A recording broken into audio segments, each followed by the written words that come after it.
늘 그렇듯 인사는 공손하게 송공손 배꼽 인사. 안녕하세요. 안녕하세요. 위클리벳 황당무계 황당한 문화나의 개소리. 안녕하세요, 문희정입니다. 안녕하세요. 이학범입니다. 제가 그 명실상부한 동물 전문 아나운서 아니겠습니까? 네. 예. 근데 사실은요, 이제 이런 말 하는 거 부끄러운 게 네. 동물 관련해서 많은 분들이 기사를 접하거나 방송을 접하면 저한테 많이 물어보시는데 네. 제 주변 지인들이 네. 저도 잘 모릅니다. 공부를 더 하셔야죠. 자타 공인이 되려면.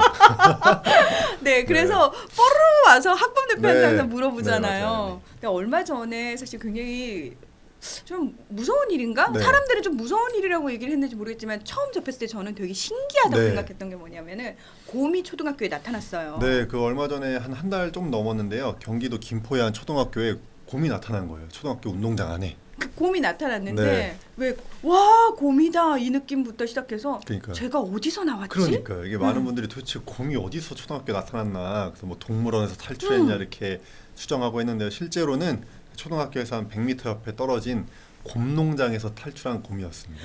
그 단어요. 곰 농장이라는 그렇죠. 거 저는 되게 특이하고 독특해서 처음 들어보는 그러니까요. 단어였거든요. 이게 우리나라에 곰농장이 있는 걸 모르시는 분들이 많은데요. 우리나라가 너무나 안타깝게도 전 세계에서 중국이랑 우리나라만 딱 두 개 나라만 이 웅담, 곰의 쓸개 채취 목적으로 곰 사육을 허용하고 있는 나라예요. 그래서 지금 우리나라에 실제로 곰농장이 여기저기에 있거든요. 그런 농장 중에 한 곳에서 이 관리를 잘 못해서 케이지 관리를 잘 못해서 곰이 탈출해서 초등학교까지 들어갔던 거죠.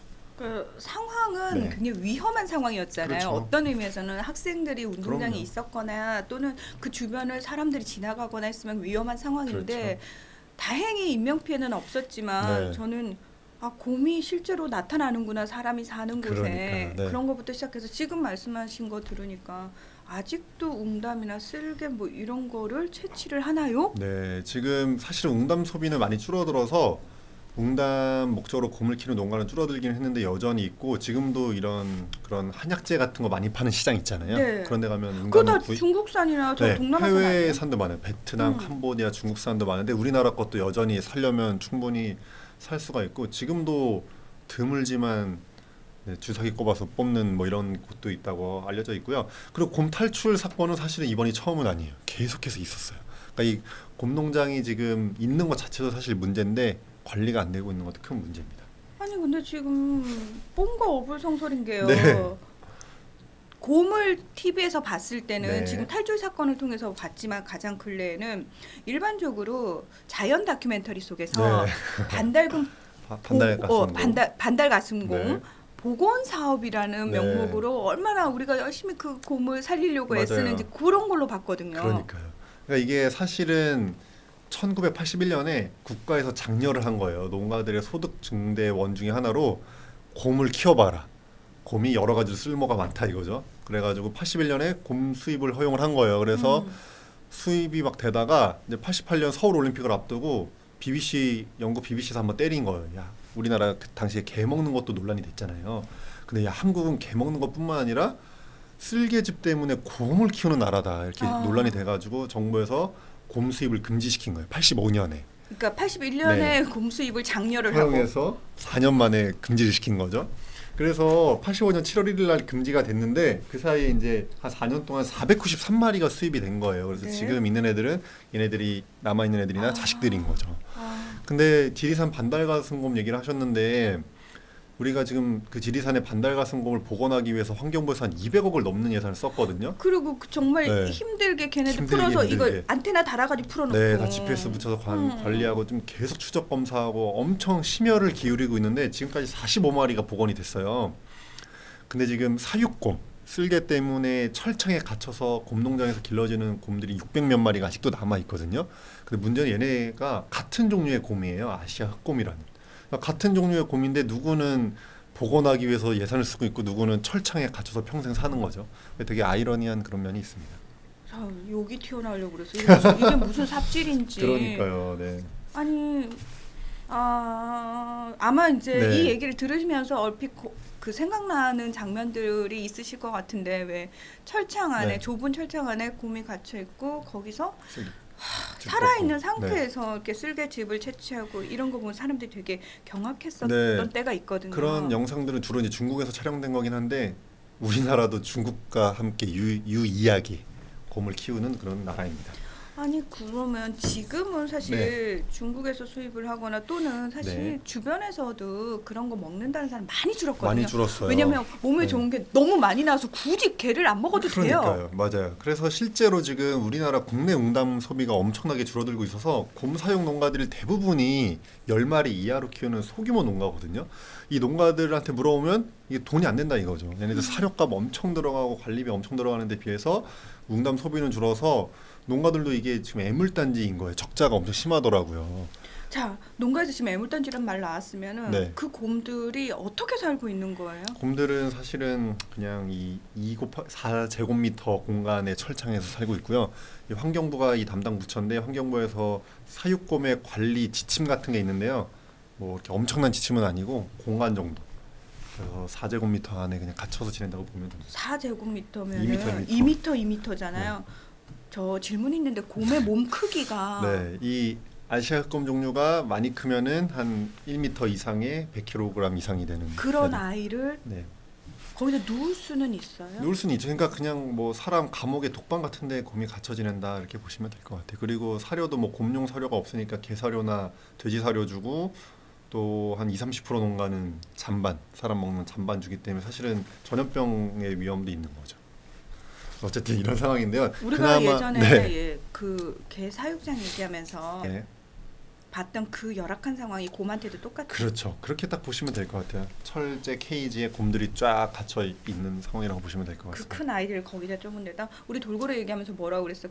돌고래가 하루에 움직이는 거리가 148km라고 말씀하셨거든요. 네. 그런 아이들을 좁은 수족관 안에 가둬놓는 건데 곰은 더 좁은 데다 지금 네, 가둬놓은 거잖아요. 곰도 사실은 생활 반경이 몇 킬로가 넘는 동물이에요. 실제로 야생에 있을 때는. 그런데 그런 거 가둬두는 거에 대한 문제가 있는데 그나마 다행인 거는 사실은 이게 490 몇 마리가 들어와서 한창 이 곰 농장이 성행할 때는 한 1,500마리까지 늘어났었거든요. 96개 농가에.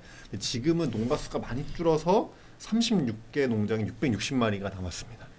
그러면 걔들은 앞으로 어떻게 되는 거예요? 그래서 사실은 이 우리나라에서도 이 사육곰 문제를 해결해야 된다라는 음. 여론이 굉장히 많았어요. 그래서 사실 이 사육곰 협회가 있거든요. 곰 사육 협회. 이 협회 농장 사장님들 모임이죠. 여기와 담당 부처인 환경부 그리고 동물보호단체, 녹색연합 같은 시민단체 또 전문가 단체가 모여가지고 어떻게 할 건지 대책위원회를 마련을 했어요.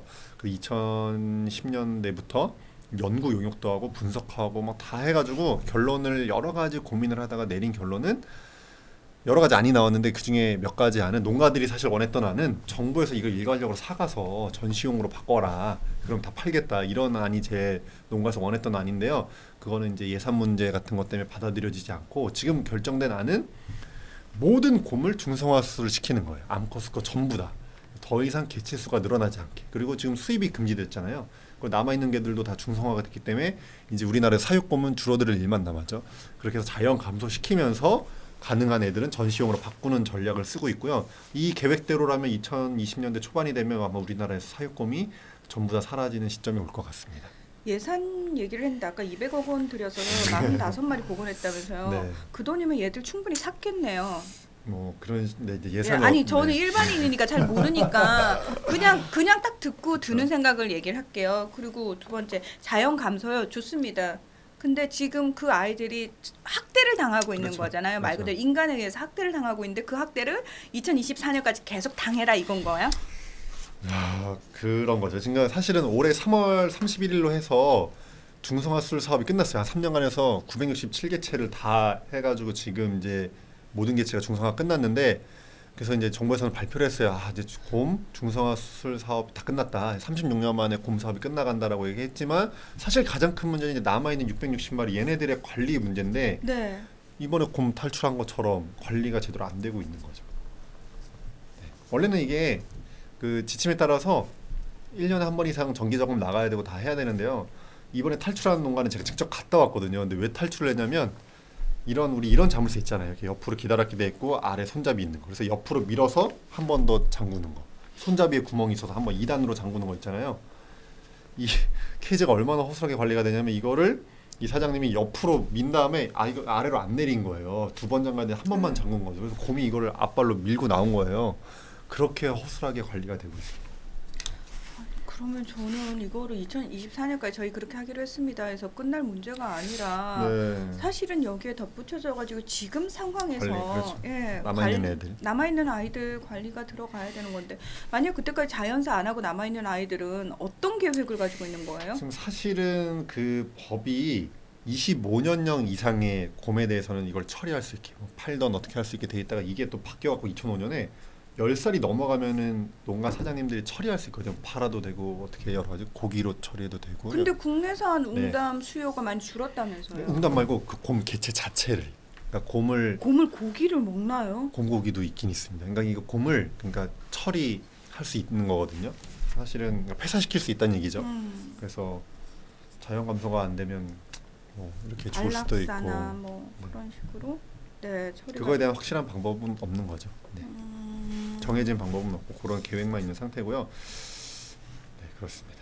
그리고 이게 이제 이 녹색연합이라는 환경단체가 제일 열심히 이거 활동을 했는데요. 네. 이번에 이거 사육곰 중성화 수술 사업이 끝나면서 사육곰 36년의 이야기라는 이런 백서까지 발간했거든요. 이 책에 보면은 우리나라 사육곰 역사를 다 볼 수 있고요. 2014년인가 15년에 EBS에서도 사육곰 문제를 다큐멘터리로 크게 다룬 적이 있어요. 그거 보시면은 아마 좀 더 이해가 잘 되실 것 같습니다. 그래도 그나마 다행인 건 정부와 농가, 그 전문가 단체, 동물보호 단체, 환경 단체가 모여서 어쨌든 그 일반인이 봤을 때는 아쉬운 방법일지라도 어쨌든 이걸 개체수를 없애겠다는 큰 원칙 아래 합의를 한 바가 있으니까 합의가 된 거니까요. 이제 지켜봐야죠, 사실은. 그 외에 이 방송을 보시는 분들은 사실 동물을 생명이라는 관점에서 보시는 분들이 대다수일 거예요. 그렇죠. 그래서 네. 이런 상황에 대해서 굉장히 좀 가슴 아파하실 것 같은데 왜 우리가 반려견을 데리고 어디 외출을 할 때 케이지 안에 넣잖아요. 네. 그러니까 그 아이가 그 안에서 아무리 편안해도 우리 생각에 아 얘가 얼마나 답답할까 그리고 얼마나 지금 스트레스를 받을까라는 생각하거든요. 그렇죠. 그러니까 저는 그 생각을 똑같이 곰한테 옮겨보면은 소위 말해서 야생동물이거든요. 정말 산을 뛰어다니면서 그럼요. 살아야 되는 아이들을 평생 수십 년을 그 좁은 철창 안에 가둬놓고 제정신이길 바란다는 것 자체가 그렇죠. 인간의 이기심에 의해서 지금 그런 학대를 몇백 마리가 당하고 있는 맞아요. 상황이잖아요. 그러니 2024년까지 저는 기다릴 수가 없다라는 생각이 좀 들어요. 맞아요. 그 2012년에 이 원칙을 정하면서 전수조사를 했어요. 우리나라의 모든 농가에 대해서 그 보고서도 나왔는데 당시 보고서에서 정기적인 수의사한테 건강검진을 받냐 10%도 안 됐고요. 뭐 백신 접종 받냐 구충제 먹이냐 50%도 안 됐거든요. 그러니까 뭐 그런 정신적인 문제는커녕 이런 일반적인 질병 관리도 전혀 안 되고 있다고 보면 되고요. 사육곰이 또 우리 사이테스라고 몇 번 소개해드렸잖아요. 저희가 그 야생동식물 멸종위기 야생동식물의 국제 거래에 관한 협약이거든요. 여기에 멸종위기 동물로 등록돼 있는 야생동물이에요. 그러니까 이런 동물을 이렇게 관리하고 있다는 게 문제가 있는데요. 뭐 이제 하나의 바람은 2020년 초반까지 이런 계획을 없애고 있지만 남아있는 애들에 대한 관리에 대해서는 좀 더 철저한 방법이 필요하다. 추가적으로 네. 그런 생각이 듭니다. 그냥 문득 그 생각이 드네요. 왜 출산율 떨어지는 것 때문에 굉장히 많은 돈을 쏟아부으면서 이 정책 저 정책 다 하잖아요. 근데 정작 낳아놓은 아이들에 대해서는 무상급식까지 폐지해 가면서 제대로 우리가 케어를 못 해주고 있잖아. 아이들의 교육이라든지 보육이라든지 이런 측면에 있어서 제대로 책임을 못 지고 있는데 이 곰에 대해서도 참 인간들이 마찬가지로 잔인한 짓을 하는구나라는 생각이 맞습니다. 네, 네. 드는데 제발 모든 정책이 다 그렇지만 정책 결정하시는 분들 근시안적인 정책 좀 만들지 마십시오. 80년대 초반에 결정한 건데 지금 돌이켜 보면 사실 말이 안 되는 말이 안 건데 되는 당시에는 거죠. 뭐 성장, 산업 성장 이런 게 중요했을 때니까요. 그렇게 했나 봐요. 산림청에서. 지금까지는 저희가 네. 관심을 몰라서 못 줬고요. 그리고 우리 사는 게 팍팍해서 거기까지는 못 갔는데 지금 이 방송을 여러분이 보시고 난 다음부터는 곰들이 지금 학대받고 있는 상황, 그러니까 사육곰에 대해서 현실을 아셨잖아요. 네. 그러면 저는 방법이 또 하나 있습니다. 울어야 되는 아 그래요? 아니 이 네. 마지막으로 제가 드리고 싶은 얘기는 이게 결국에는 몸에 좋다는 웅담 때문에 시작된 일이잖아요. 그럼 뭐 지금 사슴도 녹용 이런 것도 마찬가지고 다 사슴도 1년에 한 번씩 뿔 잘리는 거거든요. 그게 녹용 때문에. 그러니까 이게 지금 얼마나 의학적으로 입증된 과학적으로 안전성이 입증된 영양 보조제, 그 건강식품 이렇게 얼마나 많이 나왔어요, 그렇죠? 그런 걸 제발 전문가들한테 추천을 받아서 사 드세요. 이런 거를 이제 그만해도 될 때가 됐거든요. 그래서 아, 저 저는 기생충 전문가들하고 기생충 컴팩트랑 방송하는데요. 이런 위험한 걸 도대체 왜 먹는지 저는 이해가 안 되는 거예요. 지금 채취 과정이나 이런 거에 있어서 전혀 관리가 안 됩니다. 안 되죠. 어떻게 예. 먹나. 보신탕도 마찬가지, 녹용도 마찬가지, 이런 것도 맞습니다. 마찬가지. 그래서 저 안전한 거 좀 사드셨으면 좋겠습니다. 그리고 또 하나 덧붙여서 중국이라든지 베트남 쪽에 가셔가지고 그 경악스러운 거 있잖아요. 살아있는 곰한테 빨대 꽂고 쓸개즙 마시는 그걸 우리나라 사람들이 해서 적발이 됐거든요. 네, 맞아요. 기사도 많이 났죠. 하지 마세요, 진짜. 아, 나 진짜 먹을 게 없으면은 말을 안 하겠어. 근데 네. 먹을 게 천지 빽가리로 널려 있는데 왜 그러시는 겁니까, 도대체? 너무 흥분하신 것 같은데. 그 네. 저희 위클리 백 보시고 나서 EBS에서 네. 그 왜 2014년에 네, 사육곰. 사육곰 얘기 나왔었거든요. 네. 그 다큐멘터리 저는 꼭 보시라고 말씀을 드리고 싶고요. 네. 주변에 좀 많이 보시라고 좀 네. 관심을 촉구했으면 네, 좋겠어요. 그 EBS 하나뿐인 지구, 지금은 다큐멘터리 이름이 바뀌었는데 음. 당시 하나뿐인 지구에서 했던 사육곰 다큐멘터리고요. 지금 무료로 EBS 홈페이지에서 볼 수 있거든요. 한번 보시면 네. 좋을 것 같습니다. 아, 저는 계속 보면서 너무 속상해서 막 그리고 되게 미안했어요. 네, 같은 인간으로서 굉장히 곰한테 미안했어요. 예. 그 사람으로서 할지 못할지 참 많이 하고 삽니다만 우리가 사람이라는 이유만으로 다른 생명체한테 그렇게 학대를 가할 자격이 주어진 건 아니거든요. 예, 미처 신경 쓰지 못해서 예, 그리고 인간 중심적으로 살아서 참 미안한 생명체들 많고요. 어릴 때 인형을 가지면 제일 먼저 가졌던 인형이 곰인형이에요. 우리한테 곰은 인형으로 가장 친근하게 가장 귀여운 개체로 다가왔는데 곰의 실상은 정작 사랑받는 인형의 삶과 전혀 다른 삶을 살고 있다라는 거 여러분 꼭 한번 기억해 주시길 부탁의 말씀드리겠습니다. 네, 위클리벳 황당무계 오늘은 여기서 마무리하겠습니다. 함께해 주셔서 고맙습니다. 감사합니다.